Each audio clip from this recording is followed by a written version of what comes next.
రాష్ట్ర ప్రజలందరికీ ఒక విజ్ఞప్తి చేస్తా ఉన్నాను.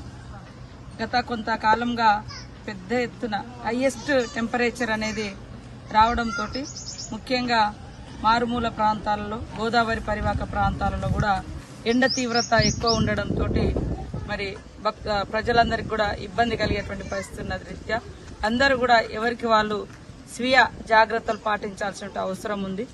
ఎండ తీవ్రత ఎంత ఉందంటే హైయెస్ట్ టెంపరేచర్ చూస్తే దాదాపుగా 42 డిగ్రీల వరకు కూడా ఆదిలాబాద్ కానీ ఇటు ములుగు సైడ్ కానీ గోదావరి పరివాహక ప్రాంతము ఈ కోల్ బెల్ట్ ఏరియా అంతా కూడా హైయెస్ట్ టెంపరేచర్ ఉంది.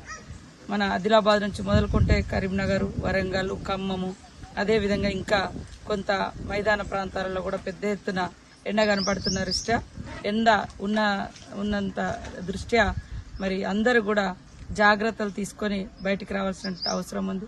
ముఖ్యంగా కూలీలు పొద్దున్నే 6 గంటలకు పోయి 10 గంటల లోపు ఇండ్లలోకి వస్తే బాగుంటుందని తెలియజేస్తాను.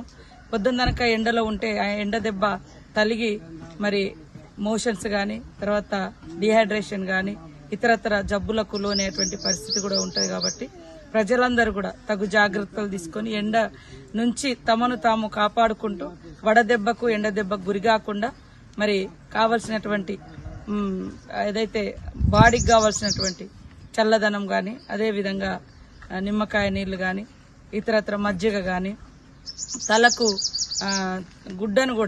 తలకు కూడా ఒక గుడ్డను కట్టుకుంటే బాగుంటుంది. లేక క్యాప్ లేదా గుడ్డ ఇట్లా కట్టుకొని బయటకు వస్తేనే కొంత ఎండ నుంచి రక్షణ ఉంటుంది. కాబట్టి రాష్ట్ర ప్రజలందరికీ కూడా మరొకసారి విజ్ఞప్తి చేసేది ఏంటంటే ఎండ తీవ్రత ఎక్కువ ఉన్న దృష్ట్యా ఎవరికి వాళ్ళు స్వీయ నియంత్రణ పాటిస్తూ ఉదయం 6 గంటలకు బయటికి వెళ్తే 10 గంటల లోపు 11 గంటల లోపు ఇండ్లలోకి వచ్చే విధంగా మరి టైం బాండ్ను ఫిక్స్ చేసుకుంటే బాగుంటుంది. ఎక్కువ నీళ్లను కూడా తీసుకోవడం, నిమ్మకాయ గాని మజ్జిగ గాని తీసుకోవడం, తలకు గుడ్డలు లేదా క్యాప్లు ఏర్పాటు చేసుకుని బయటకు వస్తే బాగుంటుంది. వడగాల్పులు ఉన్నాయి. అదేవిధంగా ఎండ కూడా హై టెంపరేచర్ 42 డిగ్రీస్ వరకు కూడా ఆదిలాబాద్ నుంచి మొదలు పెడితే ఈ కోల్ బెల్ట్ ఏరియా, గోదావరి పరివాహక ప్రాంతం, అటవీ ప్రాంతం ఇటు పెద్ద ఎక్కువ కనబడుతుంది. కాబట్టి మరి రాష్ట్రంలో ఉన్నటువంటి మిగతా ప్రాంతాల్లో కూడా ఎండ తీవ్రతను దృష్టిలో పెట్టుకుని తగు జాగ్రత్తలు తీసుకోవాల్సిందిగా రాష్ట్రంలో ఉన్నటువంటి ప్రజలందరికీ కూడా పేరు పేరున నమస్కారాలు తెలియజేస్తూ కోరుకుంటా ఉన్నాం. నమస్కారం.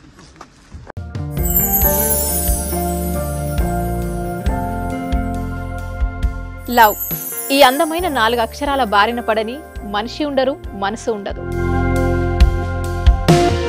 ఈ లవ్ కొంతమంది జీవితానికి సరిపడా మధురమైన అనుభూతులను అందిస్తే మరికొంతమందికి జీవితాంతం వెంటాడే చేదు జ్ఞాపకాలను మిగిల్స్తుంది. లైలా మజ్ను, పార్వతీ దేవదాస్ ఈ 2 కథల్లో మజ్ను లైలా ప్రేమ కోసం ఎంత పరితపించాడో విన్నాం. దేవదాస్ పార్వతి ప్రేమ కోసం ఎంత పిచ్చోడయ్యాడో చూసాం. కానీ లైలా మజ్ను ప్రేమ కోసం ఎంత ఆరాటపడిందో మనం ఆలోచించలేదు. దేవదాసు దూరమయ్యాక పార్వతి పరిస్థితి ఏంటో మనం అర్థం చేసుకోలేదు. ప్రేమ నుండి పెళ్లి వరకు వెళ్ళలేకపోయినా ఎంతో మంది అమ్మాయిల బ్రేకప్ స్టోరీస్తో మీ లవ్ టుడే.